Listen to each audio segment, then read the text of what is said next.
Hello बच्चों, let's see the question. If E1, E2, E3 are respective kinetic energy of an electron, an alpha particle and a proton, each having the same de Broglie wavelength, then here we have four options. Now first of all, we will discuss here the key concept, and here the key concept is energy related to de Broglie wavelength.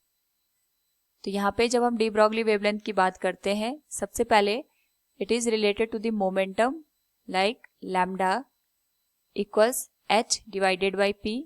Here p is momentum, h is Planck constant, और जो momentum and energy है it is related as E equals p square divided by 2m. तो अगर हम यहाँ पे de Broglie wavelength को energy के साथ एसोसिएट करके देखें, it will be lambda square equals h square divided by P square, और पी स्क्वायर की वैल्यू हम यहाँ पे एनर्जी के टर्म्स में लिख सकते हैं like lambda square will be h square, p square will be 2 into e into m. Now अगर हम यहाँ पे इसको सिंप्लीफाई करके लिखें, we can write here wavelength will be h divided by 2 m into ई.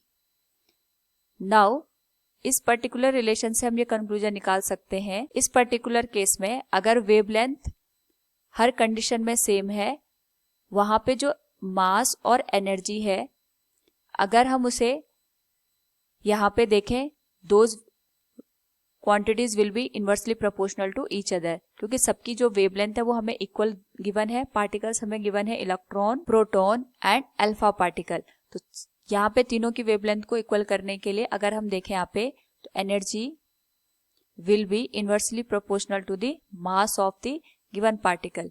यानी जिसका मास जितना ज्यादा होगा उसकी एनर्जी उतनी कम होगी, जिसका मास जितना कम होगा उसकी एनर्जी उतनी ज्यादा होगी. तो अगर हम यहाँ पे सीक्वेंस ऑफ मासेस देखें, तो सबसे ज्यादा यहाँ पे जो मास है ये अल्फा पार्टिकल का है. उसके बाद यहाँ पे जो मास है इट इज ऑफ प्रोटॉन, और लीस्ट जो मास है that is of electron.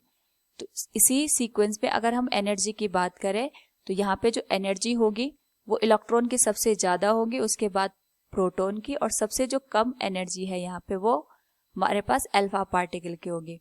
So we can say here from the given question the correct sequence of energy having the same wavelength of the particles, then it will be E1 is greater than E2 is greater than E3. Option C will be the correct answer. Hope all you understood it. Thank you and best of luck.